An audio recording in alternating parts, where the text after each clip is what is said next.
Chris, I have two for you. First, Bobby said that he thinks maybe the city, we talked to you already about getting chats and all this stuff, but he said maybe the city embraces him because he's a blue collar player and this is a blue collar city. What's your vantage point of his reception here? I would agree. I mean, he's a hard worker, a guy that puts it all out there on the court. He just told you how he was in the gym the other day, on the day off. He's a guy that's going to keep working, no matter what. And you heard him say the 12 o'clock rule. Do you subscribe to that? And what's the balance between figuring this one out and then moving on to game 6? Mine's a little bit longer. I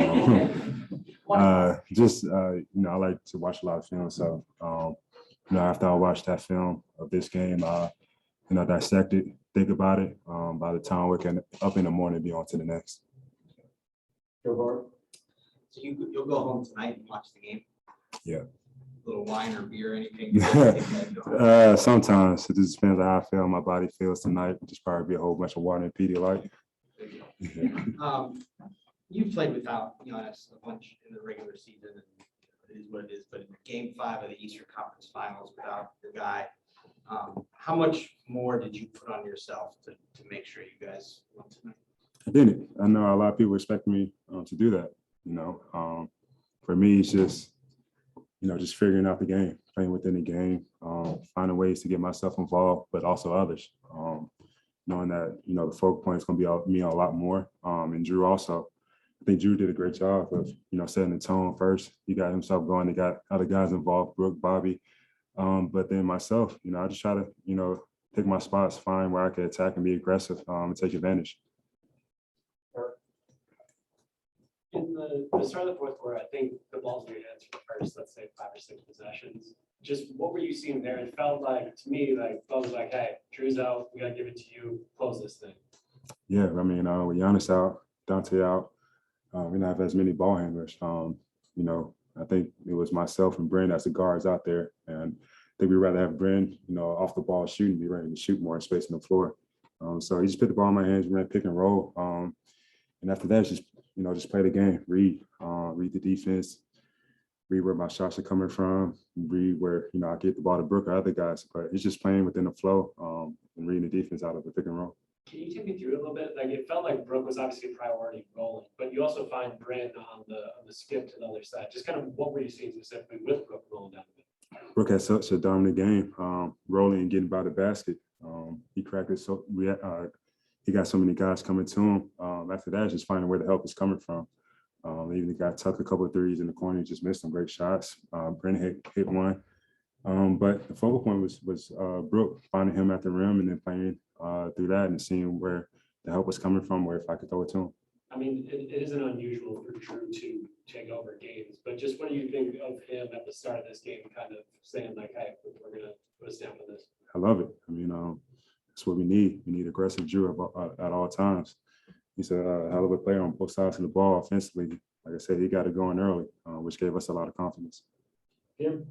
Chris, to kind of follow up, I guess, on both of those with Drew first, how does your offense change a little bit when he's sort of initiating? I know Giannis sometimes brings it up. I know you guys too, but when it's clearly, at the start, he's kind of setting that up. I guess, does it change much or how does he, can guys move, I guess, when he's.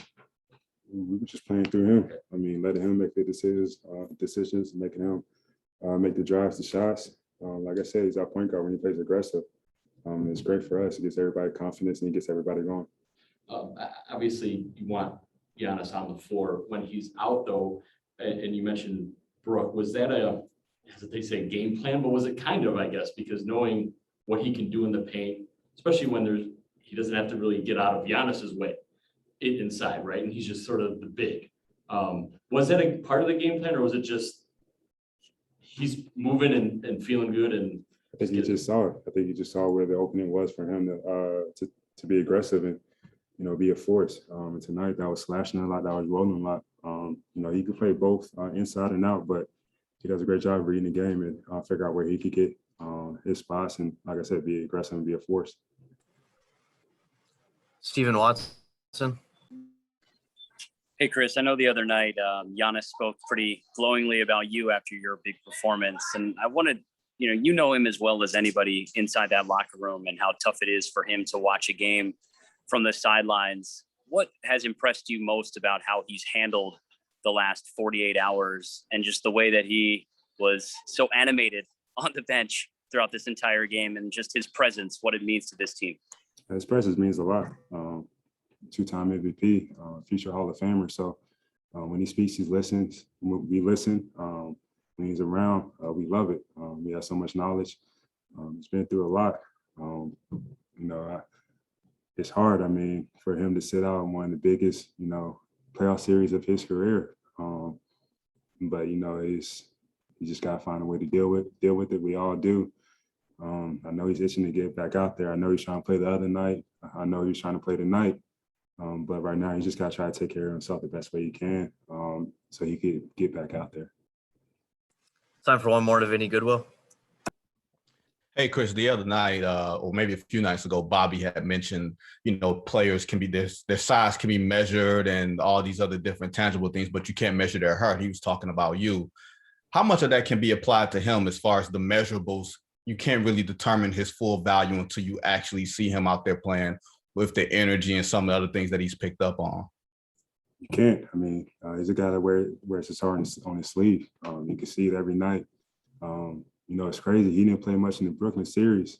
He was disappointed, but he didn't complain about it or whatnot. He stayed locked in and stayed ready. He's had a huge impact in this series so far. That just shows you the type of character guy he is, and what he's all about. He's all about winning and working and staying, ready for whenever his moment comes. All right, thanks, Chris. Thanks.